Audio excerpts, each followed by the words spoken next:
Ladies and gentlemen, welcome back to another episode, Locker Room Talk Uncut. Drew Garrison, Chad Penrod in the locker room. Today, we're going to talk to you about the Browns win, moving to 10-4. Is Baker Mayfield a top 5 quarterback?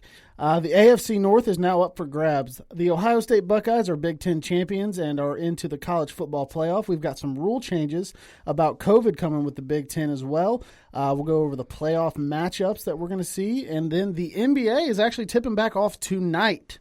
So we've got that coming too. Lots to get into. We got some call-ins that are going to be happening, some other people that are going to get in with us. So we are ready to go. But before all that bullshit, but first, what happened last night on Monday Night Football? The Bengals won the fucking Super Bowl. It was our Super Bowl. It's That's depressing right. as fuck, but it was our Super Bowl. No, that's all right. That's all right. I've been through many of those Super Bowls. I just want to point out that the Bengals did not beat the Steelers last night. They fucking punked them. Yeah. They punked them. Yeah, they did. I mean, hitting them, it was just, I can't remember the last Bengals game that I really enjoyed. Where's years. that been all year? Where has that been all year? I that guess defense especially. I guess not enough people were TikToking. I really think that's the reason last night happened. Von Bell wanted that hit that he put on him. He wanted it bad. It just makes you wonder, though, like, why don't players want that more? Do they need that little bit of extra boost of Juju dancing on the logo? Like fuck that, you know? I mean, I'll go dance on the logo before every game if that's what it takes. But, I mean, start to finish, man, the Bengals were the bully. And dominated, They're man. usually not the bully. It was so weird because I was like, dude, we're going to lose this shit by 30. I was like, I predicted 41-9 Pittsburgh. I thought, all right, Pittsburgh's coming off 2 losses. I had 41-7, I think, is what I text you guys. And then it was weird, man. At the beginning of the game, I'm like, okay, now Zach Taylor's running the fucking ball. And he's stuck with it. Ryan Finley can't throw, but, I mean, it started to work. I got to give – oddly enough, I have to give Zach Taylor credit. I have to give him a lot of credit for pulling the read option out of his ass where Finley took off a couple times, man, and just wasn't touched. Vanilla Vic is what Ryan Finley's going to be called now. That was from Ace Boogie on Twitter. And Finley made a couple throws. I mean, he threw one to AJ on the sideline that was just beautiful. He didn't throw a pass like that again. I actually wish that they had let him throw a little bit more because he found a rhythm and was really, hitting his marks. It was weird, man. That third down where he just got blown up. I thought he died, and he just delivered a strike to move the sticks. That was a big one. It was just a thorough ass whooping. I mean, it was only a 7-point game, but aside from one drive, right? 10, wasn't it? 24-14. Oh yeah, they got the last field goal. They did. That's right. I was blacked out with happiness and screaming on Facebook Live by that point, so I probably just forgot. But, I mean, aside from the first drive after halftime where Pittsburgh went straight down the field, hit a 23-yard touchdown to Deontay Johnson, I mean, take away that drive, and you saw the Bengals do to the Steelers what we always watch the Steelers do to the Bengals. Yeah. It was just so fucking good. It was beautiful. I don't know what to say. I can't tell you the last time I was really, really into a Bengals game. Those are when you are a bad team, throughout the year, those are the games that you appreciate. And like you said, they're your Super Bowl. And not only that, you win that game and you still keep the third pick. So, well, that was the thing. If there was one more game to win this year, it was that one because you got a that's the one you want, quote unquote, lead for the third overall pick, and you're playing with house money, man. Everybody picked the Steelers on Monday Night Countdown. Everybody on the internet, myself included, said the Bengals were going to get the shit kicked out of them. And then Juju, man, he's just out there doing his little TikTok and saying, "Oh, they want me to change and not be myself." I saw a thing today, and it's accurate. I verified it. Juju has 95 TikToks on his TikTok profile. He has 93 yards as the highest receiving yards he's ever had in a game this season. So Mike Tomlin talks about how it was talking today. He starts talking about how it still stings or whatever, and then the question's brought up. Hey, are you going to have a question? Are you going to have a talk with Juju about dancing on the opposing team's logos?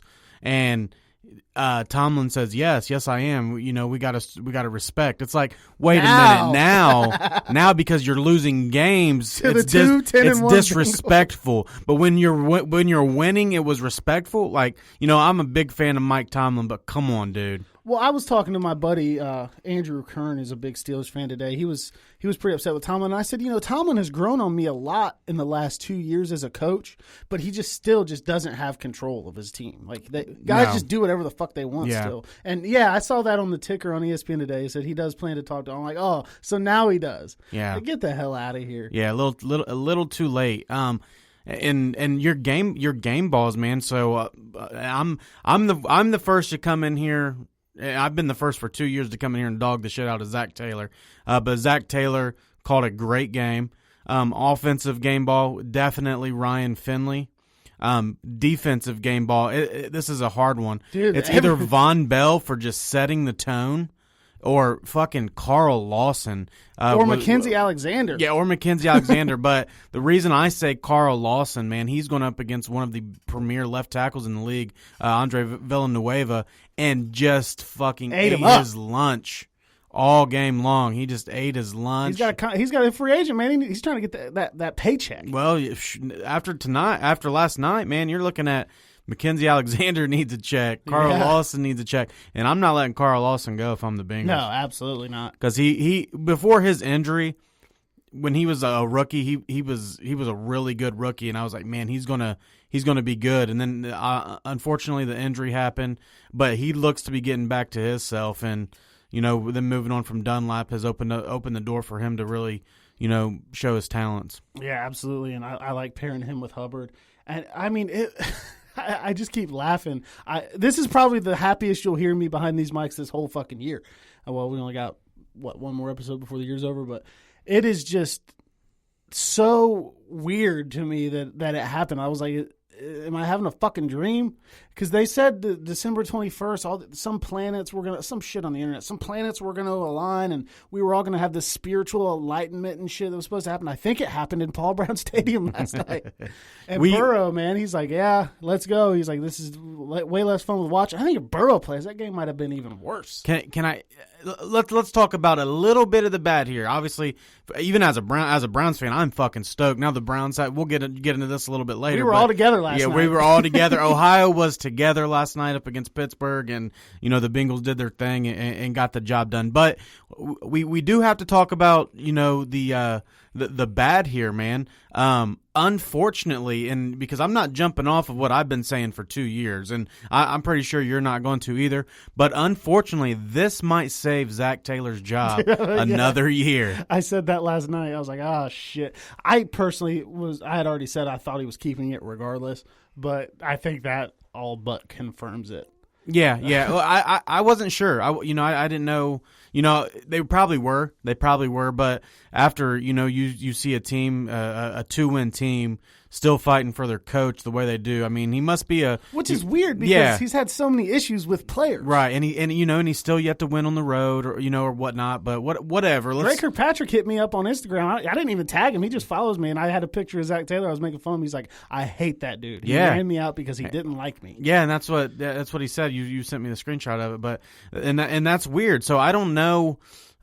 Obviously you always want to beat Pittsburgh, but do you want to keep? Is it enough to make you want to keep Zach Taylor around? Now, unfortunately, for Bengals fans, or fortunate enough for Bengals fans, you know, you got to hope that you do eat your own words, and maybe this is a turning point to where, he's just able to get the team together. He's like, oh shit, we can run it. Right, it happens. I mean, because the play calling last night was outstanding for a 2-win football team. So you do see things that he can do when he wants to do them. Maybe he just got too excited with Burrow. I'm not sure. But what do you think? Are you okay? Do you want to keep him another year after that performance? I mean, no, because what I am doing, this is kind of like when you started asking me about Baker Mayfield the day after he lit up the Titans, and you're like, well, you know what, it's like, well, I don't know how I'm going to feel because right now my fucking head's in the clouds. So Right, because right now to you guys, Zach Taylor looks like gold because he was great last night. So yeah, but then I think about all these one possession games from this year and last year. Things, sometimes things just click. People have compared, and this isn't me making the comparison, but I've seen a lot of people saying, look at Kyle Shanahan's first 2 years with the Niners. He was shit. Mm-hmm. And then look what happened. It's like, oh, okay, well, I mean, maybe. But I think he keeps his job. I thought he kept his job before last night, but I think now he does, definitely. And looking at it from that way, I don't want him to come back. He probably is, so I start looking at it as, okay, then get him veteran assistants. Get fucking Jim Turner out of there, who's just his buddy. Yeah. Get him some good, solid veteran assistants that can maybe teach him something and see what we can do. Because there have been a few times in his tenure that he's called some pretty damn good games. Now, there have been multiple times where he's called very, very bad games. So, I mean, it's up there. It could be a turning point. I hope it is. I hope it's not as big enough of a turning point to lose the third pick, though. Right. There's nothing you guys want more than to eat your own words and want this guy to be good. Prove me wrong, dude. This is all you guys want. I mean, we can relate to one another where all we want to do is win. We just want to win football games and fucking be happy. I don't care who the fucking coach is. Because football makes us happy. That's why we fucking do this show here. But, yeah, man. But I got to talk about the other bad thing that I personally – maybe I'm looking too far into this, okay? Okay. But I gotta get this off my chest, and then I want you to think about it for a minute and let me know what you think. I hated Burrow's tweet last night. I felt like that tweet was a "Hey guys, don't forget about me, look at me" type tweet. I would have rather seen Joe Burrow hyping up like when the fucking Steelers played the Cowboys. You've seen every Browns player on there talking about Garrett Gilbert, just hyping him up. I would have loved to seen Burrow just lead and just start talking about Ryan Finley, like you can do this or whatever. But to me, it was a kind of a look at me tweet, and I just didn't like it. Well, Burrow's not a big Twitter guy. You'll see some guys that are hurt. DJ Reader was doing it last night, kind of tweeting throughout the game, hyping people up. Burrow's not really that kind of guy. If you look at his Twitter feed, but do you see the difference though between a Reader tweet and a Burrow tweet? But Reader's a heavy Twitter user. Yeah. Burrow's really not because maybe, and maybe I am looking far into it. I just didn't like that, and I think also it's because it was Monday Night Football. Mm-hmm. He was a rookie. He had his Thursday nighter against the Browns, but like this was going to be his one shot at Monday Night Football. But if like the last tweet he sent before that was when he tore his ACL and his MCL and all that, and he's like, "Hey, appreciate the love. I'll see you next year." I don't think it was a "Hey, look at me, don't forget about me." I think it was just like, damn, I'd love to be playing Monday Night Football right now. And then he tweeted twice. It was that, and then at the end of the game he tweeted "Yes, sir" in all caps.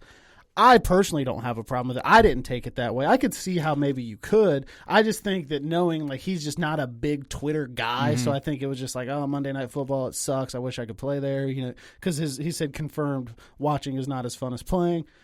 I could see, I guess, how you could think that, but I don't personally have an issue. I would have loved to seen him just hype up Ryan Finley a little bit there, just because everybody's doubting Ryan Finley. I mean, everybody, literally everybody. Nobody thought the Bengals were going to win that game because of Ryan Finley. We all talked before, and we said maybe even with Brandon Allen they keep this close. Just with how the Steelers have been playing. But I just think it would have been cool. And then just tweeting even throughout the game during good plays and just hyping up the team. I don't know. Maybe I am taking it wrong. That's just personally, I just didn't. I didn't like it. To me, it was a look at me tweet, and I could be totally off there. And if so, my apologies. But leave that man alone. Hey, the biggest thing is the Bengals beat the Steelers, and fucking dude, that was fun to watch. It was going to be tough to follow up the Monday night game before. You know what I'm saying? Yeah. So for the Bengals to come out and shit, I'm going to say they embarrassed the Steelers last night. That was just fun to watch. I'm not jumping completely off the Pittsburgh train though, man. Let's talk about them for a minute.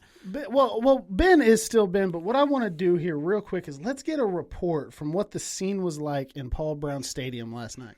We got Drew Layton on the phone from the Caveman Media podcast. He was there on Monday Night Football in the jungle. I want to first off, how's it going, man? You feeling all right today? Did you get hammered last night?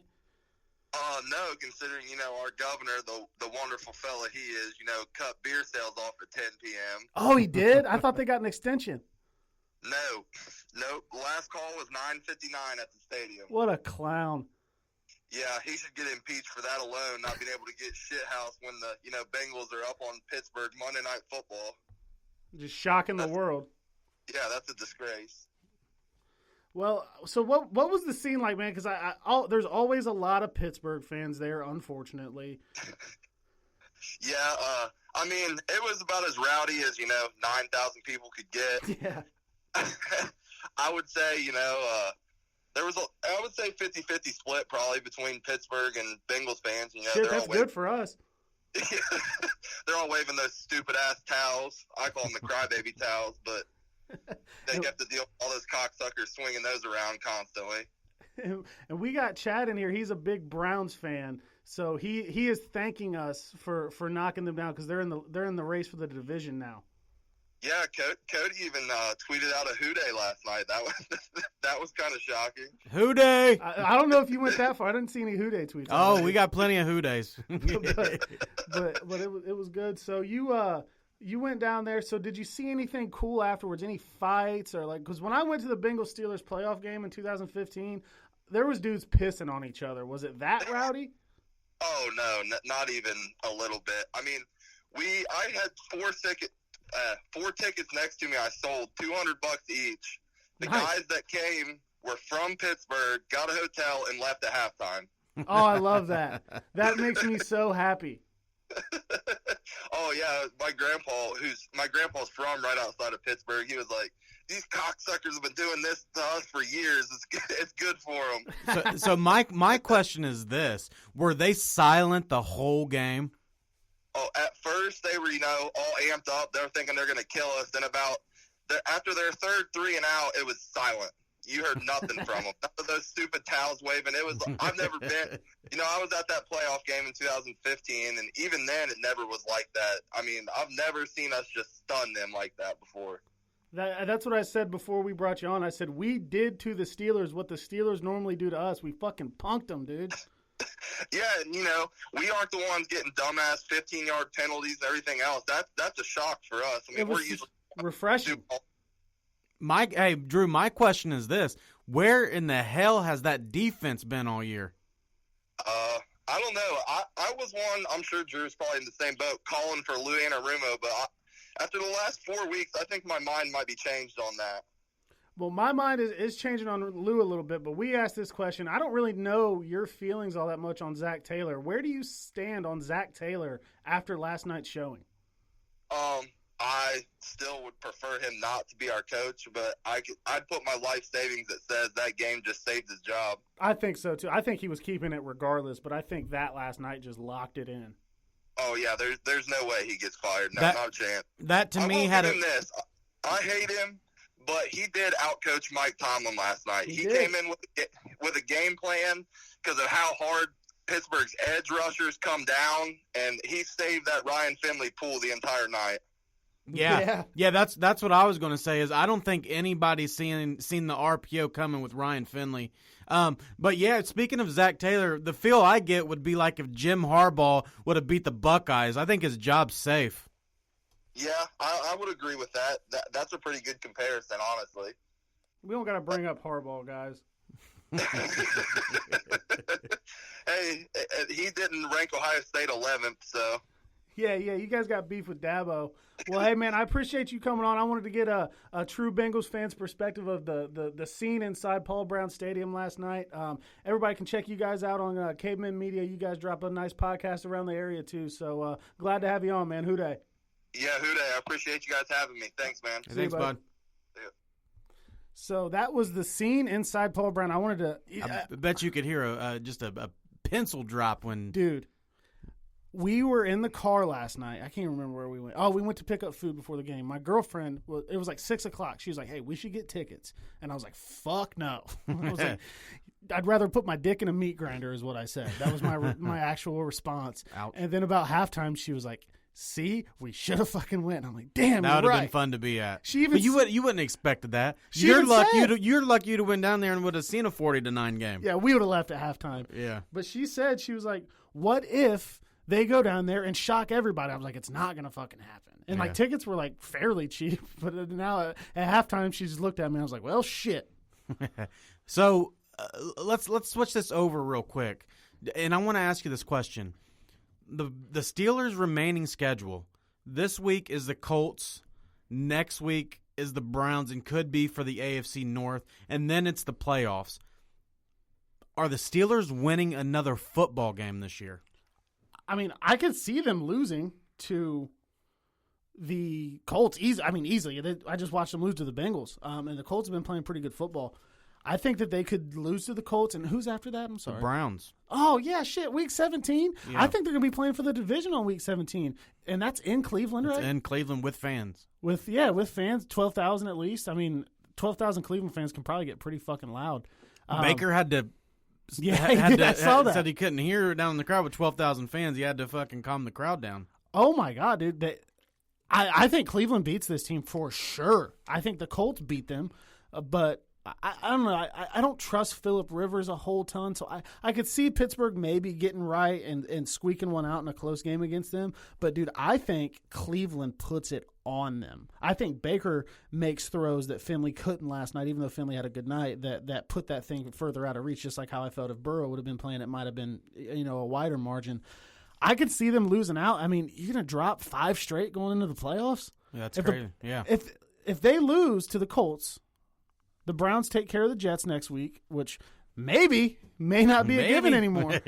But let's say that they do. Does that mean they're playing for the division on Sunday? If the Browns beat the Jets and the Colts beat the Steelers, yes, Week 17 is for the AFC North division. Are you going to go? Dude, I'm going to go. I think you would have to, right? After all you guys have been through, I think you'd have to. Let's transition this over, man. My Browns played on Sunday Night Football.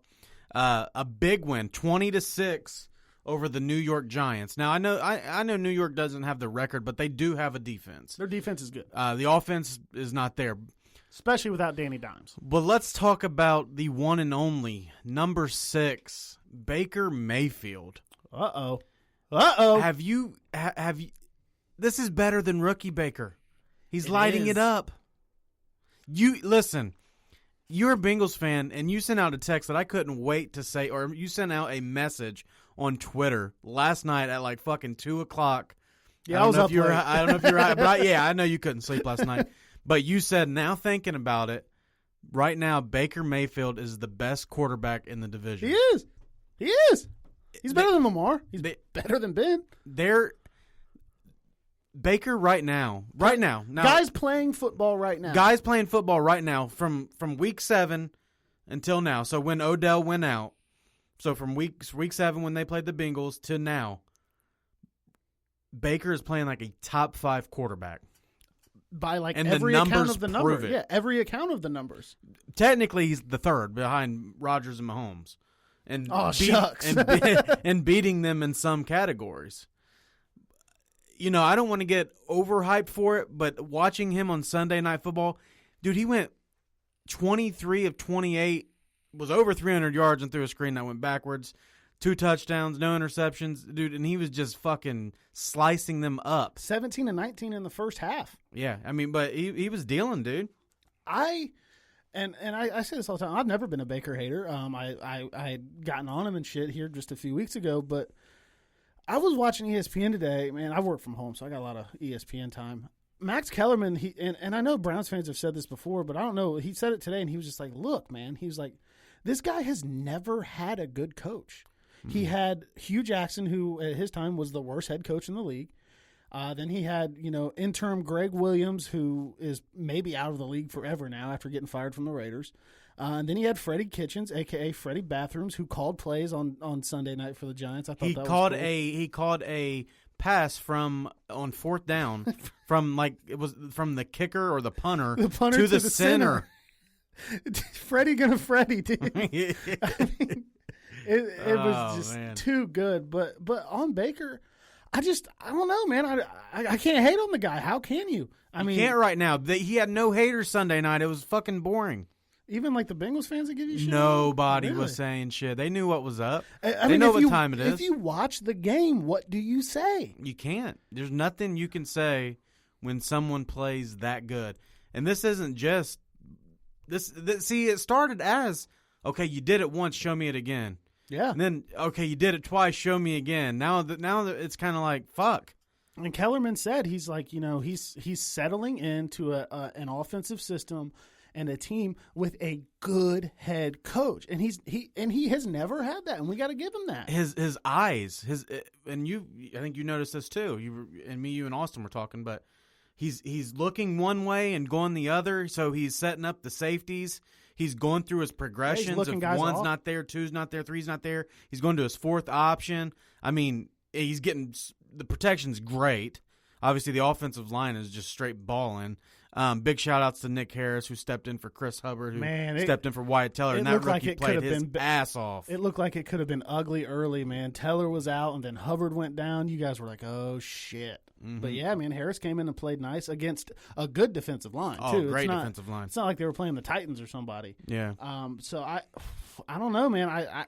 I've told people I think I identify with Browns fans a bit just because of long suffering fan bases. So I'll give you guys this year, but next year when you're still good, then fuck you guys because you're going to be like a rival because hopefully we're going to be better. But for right now, man, I mean, if you watch the game, and me and you are both kind of the same to where we're not huge like numbers when talking about a quarterback. No, because the eye test does a lot. But the eye test on him has been good too. He's thrown one pick in like a month and a half, right? Mm-hmm. And He has 25 touchdowns to 8 interceptions, and he's thrown one pick since week 7. He's taking care of the football. He's making the throws. And I was telling you guys, I was like, this game was weird because the Giants did a pretty good job slowing down that running game, really. Yeah, Nick Chubb only 50 yards. They put it on Baker's shoulders, and Baker said, fuck it, let's do it. So yeah, now teams are stacking the box, and it's opening up one-on-one coverage, and now game planning is even harder because you're like, fuck.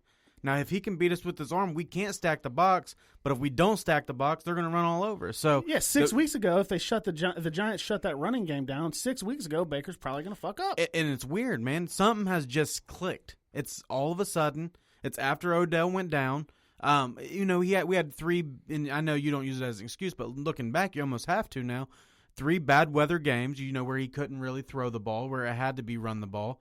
And then ever since then, since the Tennessee game, dude, it's just been he's dealing. I mean, he's playing, dude. He's playing incredible. I attribute it a lot to the fact that they got into this new system with no preseason, no OTAs. Training camp was limited. They do all this shit on Zoom virtually, which, as you know, it's just not going to be the same as even if you're just in a meeting room with a whiteboard.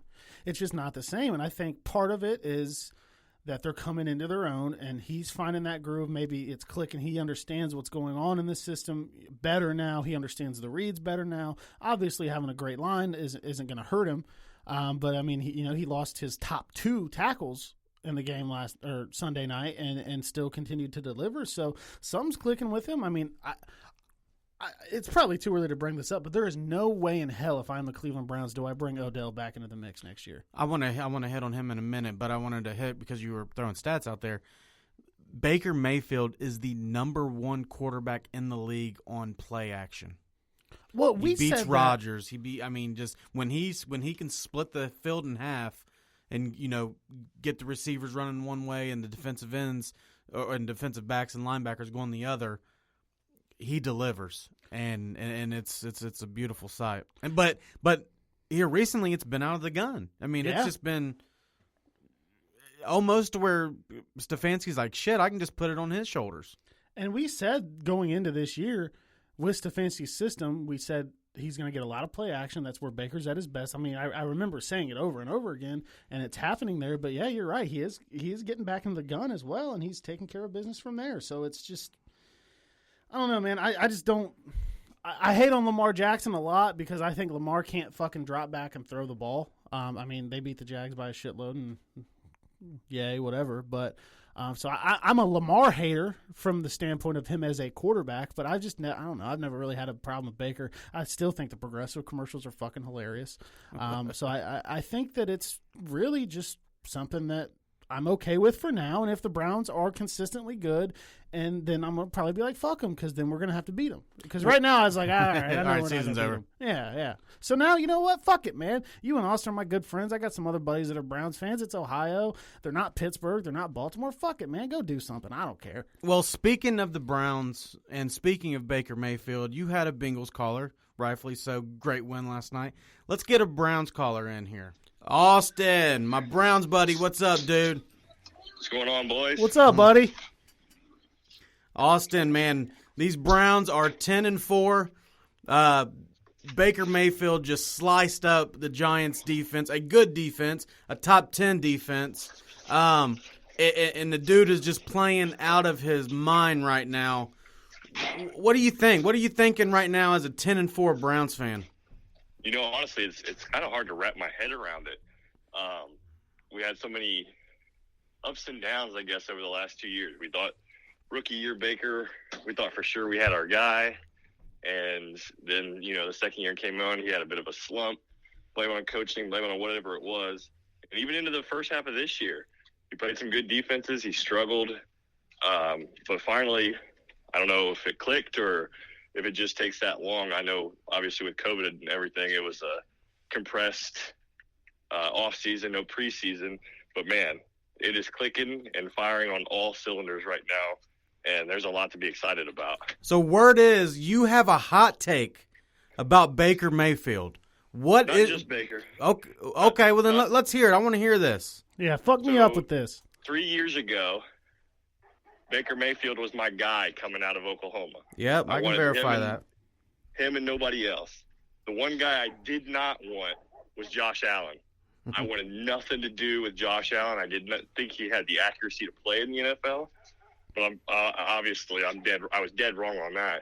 But here's the deal. Right now, as we enter Week 16, Josh Allen and Baker Mayfield are the 1 and 2 top quarterbacks in the NFL. Oh. In the whole league? They're playing better right now than anybody else is. Did Pat Mahomes retire? He's got 4 interceptions over the last 2 games. Oh, Baker Mayfield got that over the last 8 games. So you're saying they are right now, like where the season Right now. sits. Correct. I'm not saying long term or if this is going to last. I don't know. I don't know what's going to happen.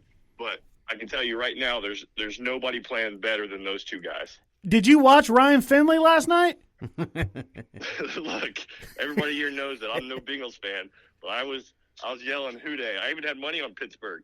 But shit, that door is wide open for the Browns in the AFC North, and I can't think anybody other than Ryan Finley and the Cincinnati And Bengals. Zach Taylor. So are the Browns winning the division? Yes. Honestly, Yeah. I think yes. So you think Pittsburgh loses this week to Indy? Obviously, we beat the Jets. And you think Week 17 at First Energy Stadium, the Cleveland Browns are knocking off the Pittsburgh Steelers and ripping away the division from them? If it goes to Week 17 and the division is on the line, the Browns are winning the division. And Chad said it on Twitter. That's going to be flex. That's going to be a Sunday nighter for That sure. is going to be a Sunday night game. There's no doubt about it. Look at Pittsburgh. How do you expect them to go play? And I don't know exactly where the Colts rank at this point in the season, but you're going to play a top 10 defense, or you're at home against a top 10 defense whose offense has finally come together. Yeah, they can run the ball. How do you see Pittsburgh as what they are right now, bouncing back on a short week and winning that game? Yeah, There's no way I see that happening. I don't either. That's what I was saying earlier. I think that it may be close for some reason, but I don't think that they win it. I expected, and I think a lot of people expected Pittsburgh to find themselves again last night against Cincinnati. Yeah, for sure. Cincinnati came out and punched them in the face repeatedly. They were hitting. I mean, they played physical. And Pittsburgh's offense is just non-existent.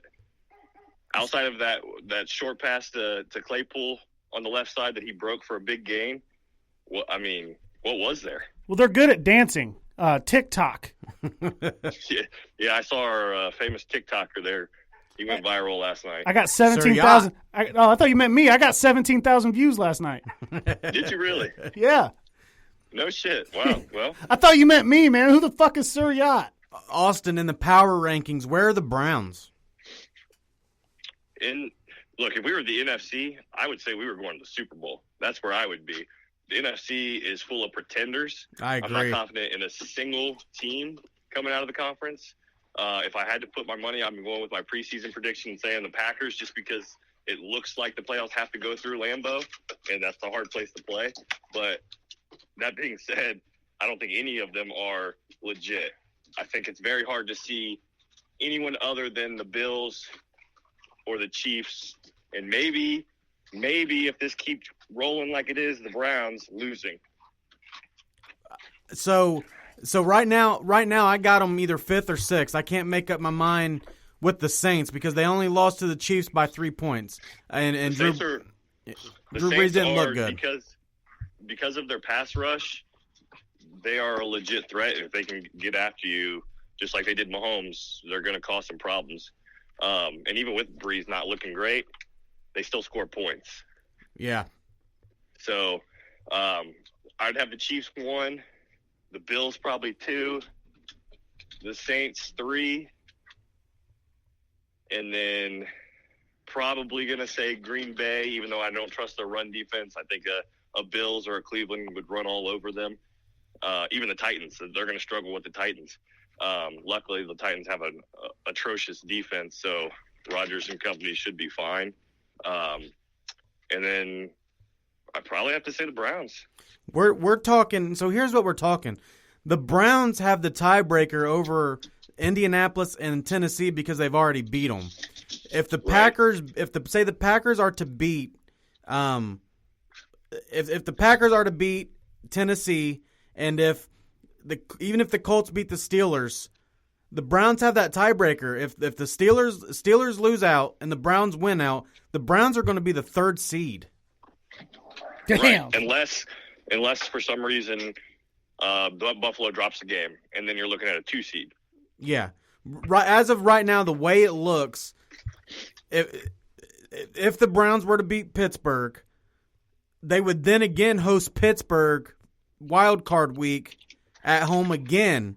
How much money you guys about to spend on tickets? There's a solid chance that Cleveland and Pittsburgh play back-to-back games. Yeah, Whew. yeah. Whether it's Pittsburgh's a wild card or Cleveland's a wild card, and whoever wins, as we know, divisional games are divisional games. It's hard to beat a team twice, let alone 3 times. Would you rather play Pittsburgh back-to-back, or would you rather play Tennessee?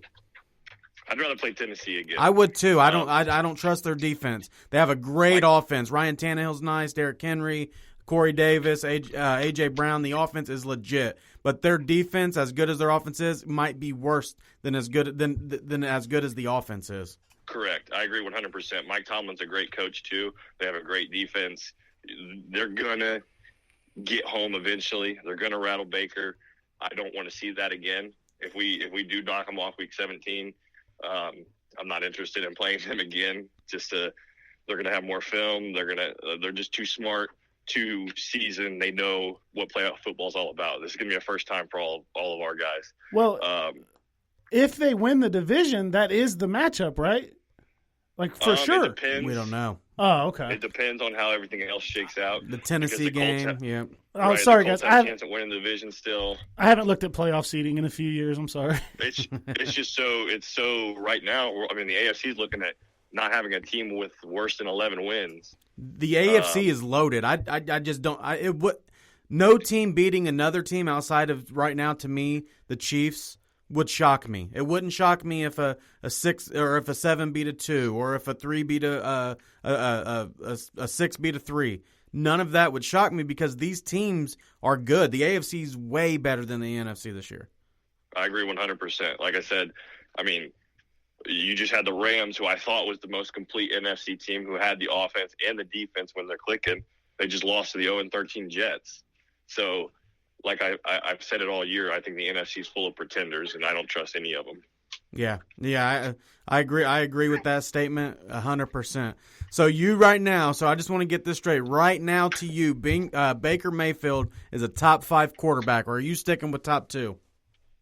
right now, I say he's playing as a top 2 quarterback, but overall, I say you can't have him outside your top 5 right now, which is just crazy because of how sluggish the start of the season was. It just all has come together. And you're not talking about the whole season because people are going to rip you when they hear this shit. I'm giving them all your Twitter.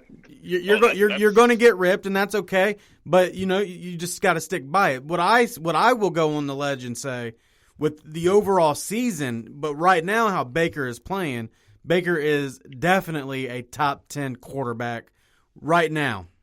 To me, that's not even debatable. You look at every PFF stat, you look at the numbers, he's thrown 1 interception since Odell went down, which is just absurd, and we've already tried to wrap our heads around why he's so much better without Odell, but he just is, and the offense is just rolling. He's done it against good defenses. All those Steelers and NFL fans who said, oh, his 22 straight passes against the Bengals were just because it's the Bengals. Well, what did Ben Roethlisberger do last night? That's right. Damn right. So the last thing I want to talk about here with you, and we're going to keep it on the Browns, is maybe something a little bit more negative. Odell Beckham Jr., not one tweet congratulating the Browns, not one. Just he's not saying anything about the Browns. He's posting his rehab. I just don't like it. I'm not a fan right now of Odell not trying to be a part of this team.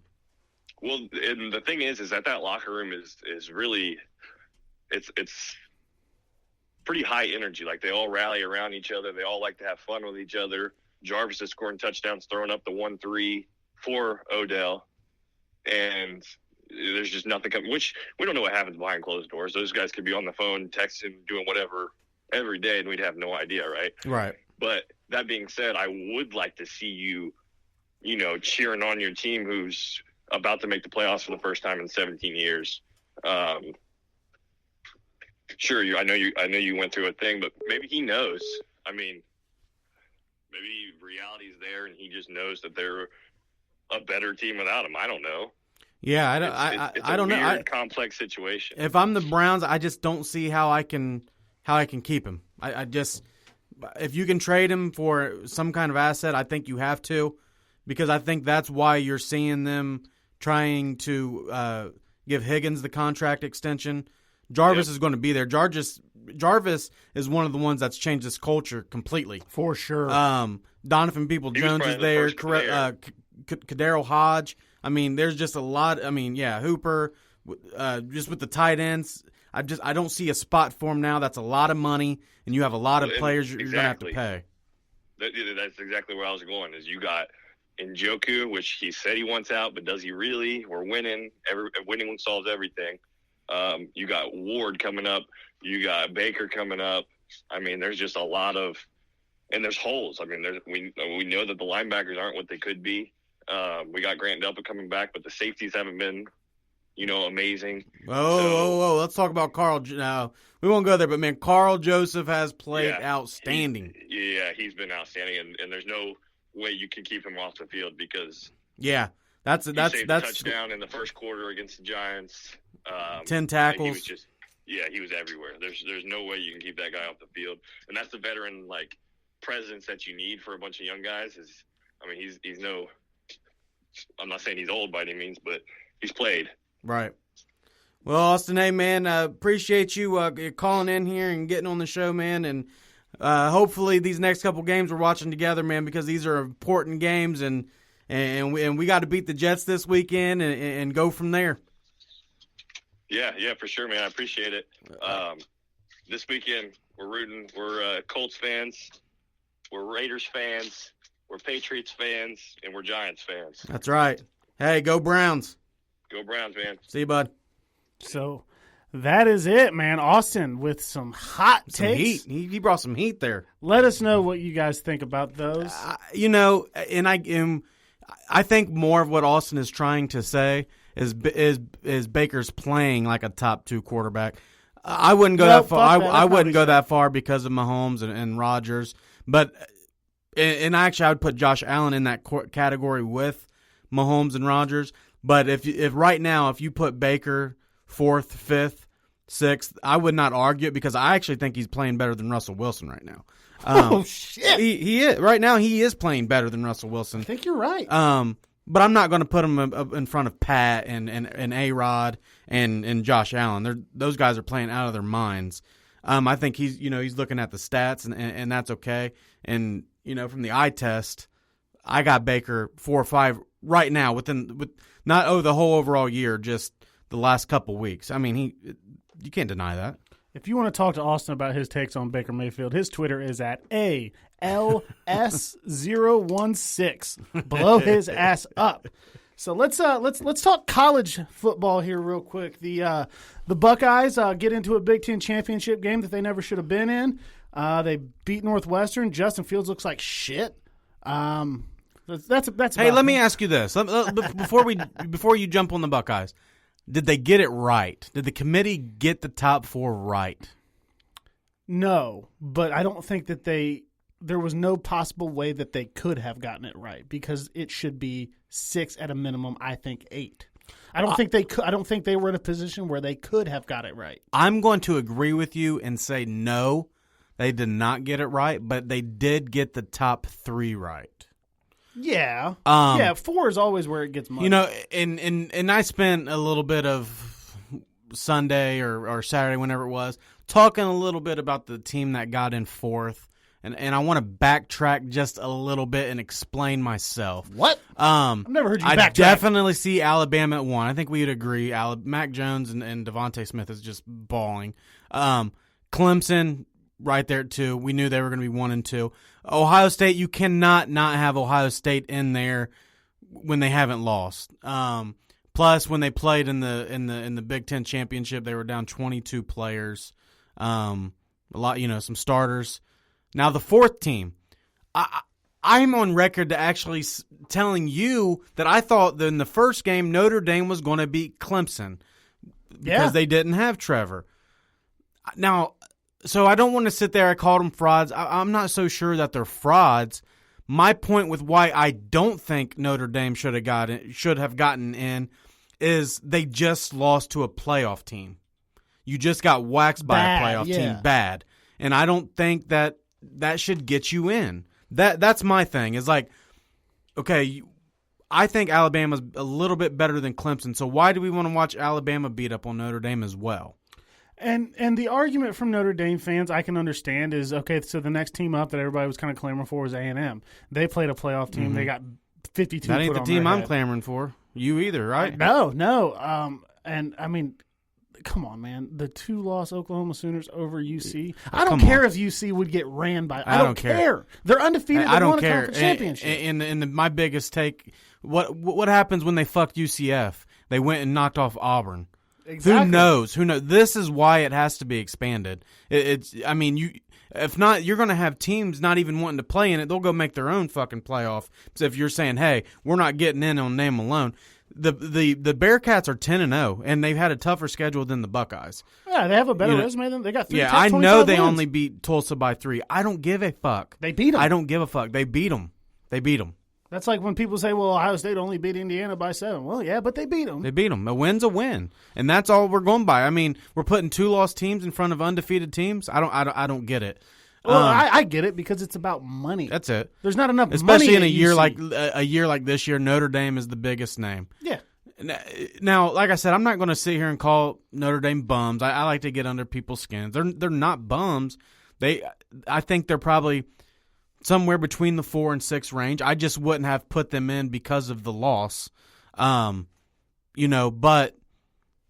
I just felt like UC deserved it. We got to go to 6, man, because we've got to get 6 or 8. 6 or 8 because we've got to get these other teams involved. You just never know what can happen in college football. But as far as the Buckeyes go, they get Clemson. They got a revenge game. And I'm not so sure that we know how good Clemson. Well, let me take that back. I'm not sure that we know how good the Ohio State Buckeyes are because they've been playing undermanned for the last couple games. They're just, we don't see it. And then what worries me about the game against Clemson is the rhythm. Are they even going to be in sync with each other? Now, the Big Ten did come out and fucking take away the 21-day which is COVID such rule. bullshit. No, what's bullshit about is where the fuck did 21 days come No, from? I agree with you, but come on, you're going to change it now? They now have to. You change they it? have to. They don't have to do shit. They have. What happens when you have 22 players sitting out against Clemson? Sorry about your fucking luck. Be more responsible. Don't get COVID. Social distance. Wear your mask. All that other bullshit. Yeah, I'm sorry. It's I'm bullshit. sorry. This is the second time that they have changed a rule specifically for Ohio State. But the rule should have never been even existed. Okay, that's fine. But you changed it at the last hour before the playoff. Get the fuck out of here. They had to. They didn't have to do shit. The college football playoff just came out and said that they would postpone games if they had to for COVID reasons. They already came out and said it. The Big Ten looks like shit. I disagree with the 21-day rule because common Where logic, the fuck is 21 days come from, my dude? brother just got over COVID. He had a 14-day quarantine. Yeah. 14 days always been the day. Where did the extra 7 days come from? It was always stupid, and I would have been fine if they would have changed it in October or November, so maybe Ohio State would have had a better, they wouldn't have to play so undermanned against Michigan State. Or maybe they change it and Michigan gets to play the Ohio State game, whatever. But the fact, it's just such a terrible look for the conference that has looked like a complete fucking joke since August as it is, because they sat on their hands, they gave them no time to make up games, they decided to have the season at the last minute, the schedule was released, then it was changed, and then it was all this shit. But now they're like, well, Ohio State needs to get in the Big Ten championship to get into the college football playoff so we can make some fucking money. So yeah, that 6-game rule that's been in place all year that everybody's based their season off of, don't worry about that. Okay, Ohio State beats Northwestern. Well, that whole 21-day thing, we were talking about everybody's safety and we want to make sure everybody is just keeping safe from this terrible virus that's just ravaging the country. 21 days, stay away. Oh, well, shit, Ohio State might need a little bit of help in the playoff. We might make a couple more bucks. So, it's not, no, 17 is fine. It's just fucking stupid. It's not Ohio State's fault. We can't take it out. We can't take it out on the Buckeyes and say, "Oh, they're making rules. They're making rules just for the Buckeyes."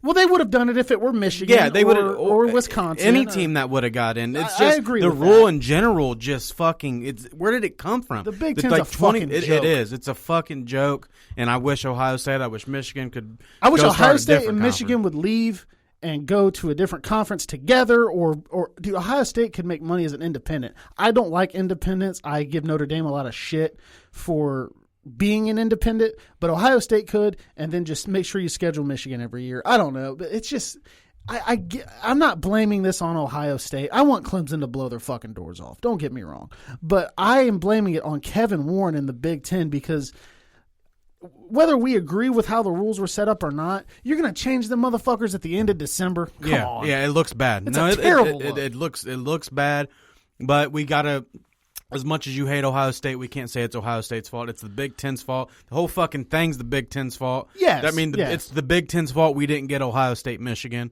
It's just they look terrible. They are terrible, and I agree. I wish that the Buckeyes and Michigan could stay together and go play fucking in a different conference or create their own or whatever. And get fucking Rutgers out of here and shit. Why? They had a better record than you guys. I kind of set myself up. You did.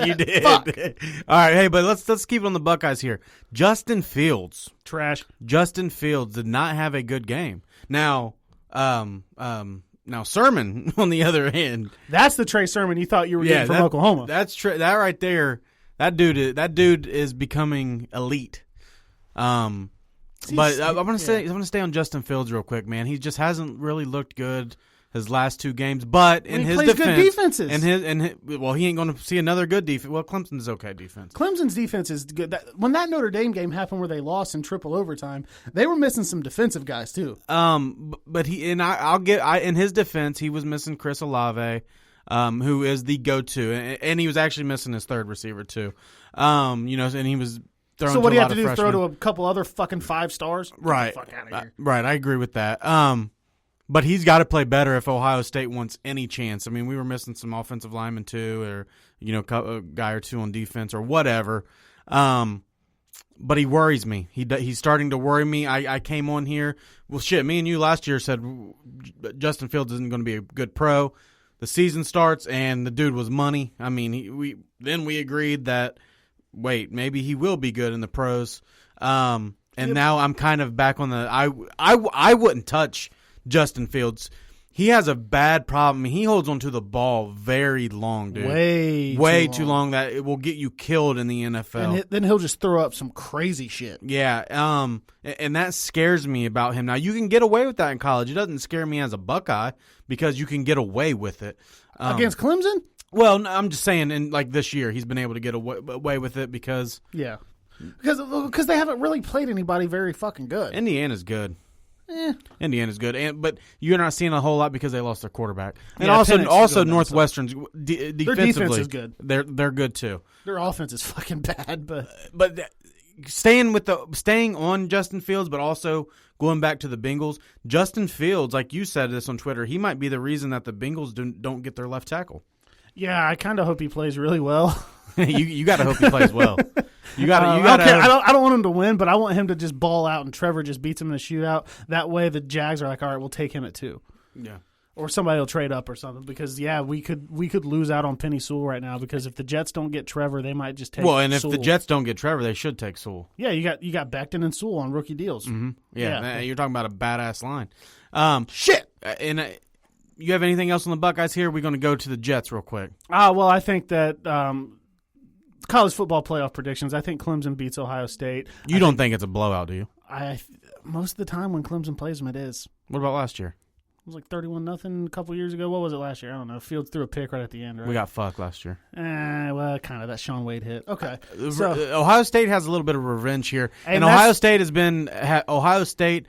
been fucking undermanned a lot. I think this is a lot closer than it is. I don't want to hear any fucking undermanned excuses. I got they changed the rules for I got Ohio State 37, Clemson 31. I got Ohio State and Alabama advancing. And then, man, Alabama's going to be tough to beat. Mac Jones and Devontae Smith, wow. And then Najee Harris, too. They're going to be tough. But Najee Harris was a Michigan commit at one point. I don't just put that out there. That hurts. But let's talk about the Jets, man. They can't even lose right. Now, if the season ended, the Jags are going to have the first pick and take Trevor Lawrence. Which is a better place for Trevor Lawrence to go. I love it. I love it. I think even though Jacksonville as a city is a shithole, the fans are shit. The fans are shit. Well, I mean, like I only know one Jags. Well, no, I mean that's what I mean. I'm not saying Josh is as a fan of shit, but what I mean is like they don't show up a lot. Like you know what I mean? It's a lot of you don't know many Jacksonville fans. Even in Jacksonville, they're probably Dolphins fans or some shit. So there's a lot of empty seats when they play. It's kind of like how San Diego was or. How LA kind of is with the Chargers, but man, how do you win? Like, how do you win? And that sounds shitty to say, but I mean, everybody wants to win. But it's like the win that will get on Gase forever, dude. The win that will get Gase fired. Oh my god, they got to be fucking ready to kill him.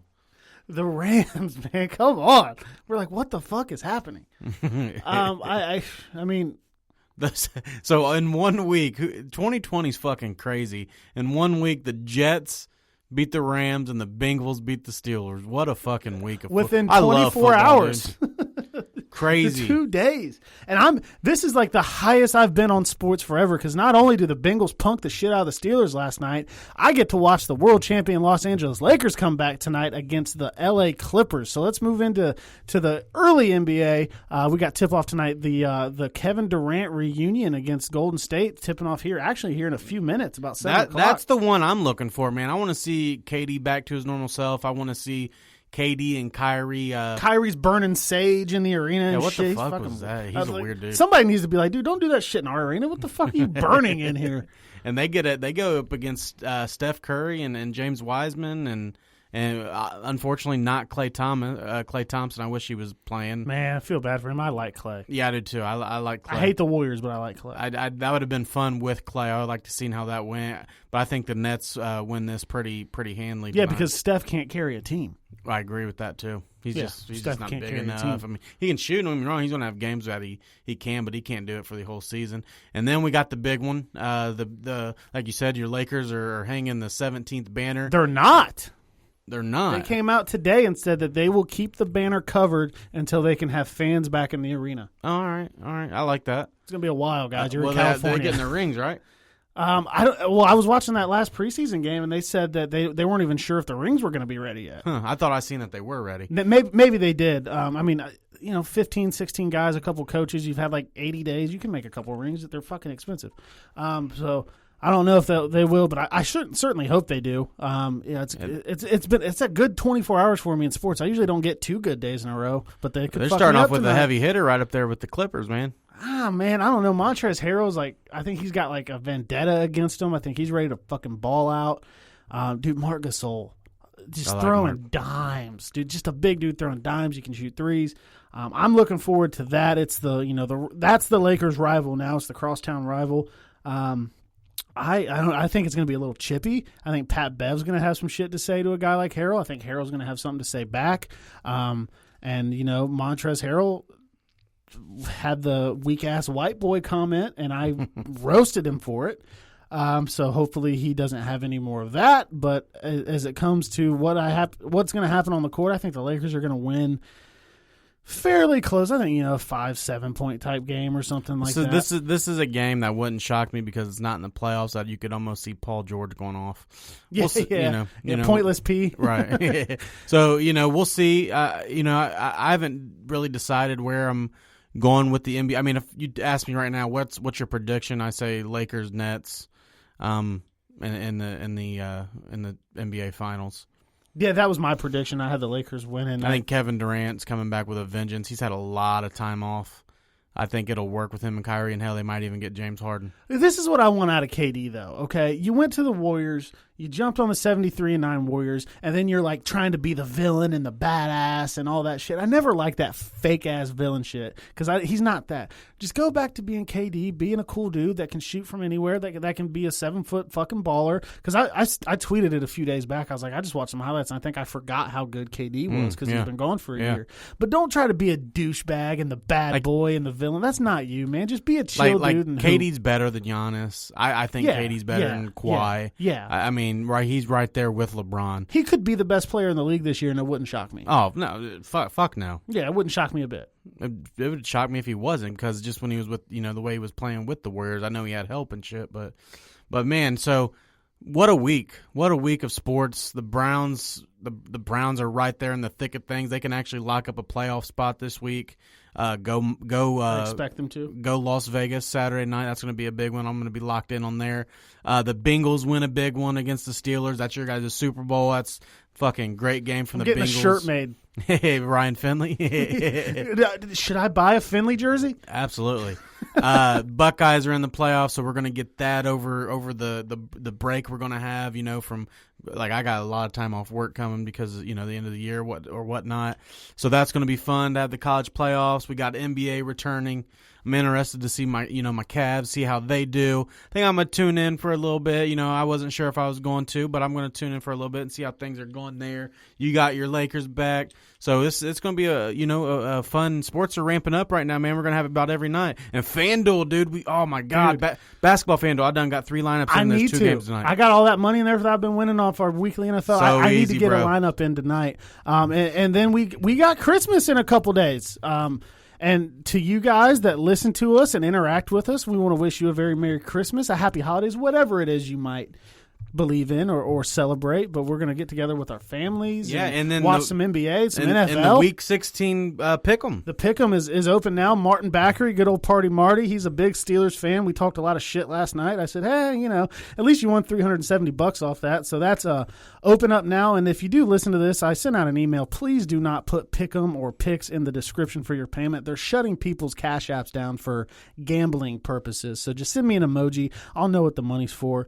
We'll get that locked up, but we are ready to go. So we're open. Have you guys a Merry Christmas, a Happy Holiday. Yeah, Merry Christmas, everyone, man. I hope you guys enjoy it. We'll be back in here before the new year, right? Because our 1-year anniversary is coming up. Yeah. Here in the locker room. So we got a lot of good stuff coming. We appreciate you guys tuning in. We'll see you next week. Locker Room Talk Uncut.